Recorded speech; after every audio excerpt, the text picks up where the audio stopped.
Today we'll talk about how to fix or how to solve the problem of bag on Shein. To know how to fix or how to solve bag on Shein app, you should just go to settings.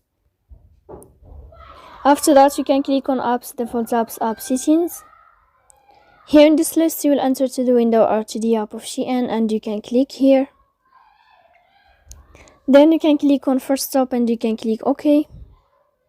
Then you will enter to the window of storage. Here you can click clear cache. Don't click clear data because that can cause you errors on your app. In the end, you can turn off your Wi-Fi and you can turn on your Wi-Fi again. So please don't forget to support us by like and subscribe.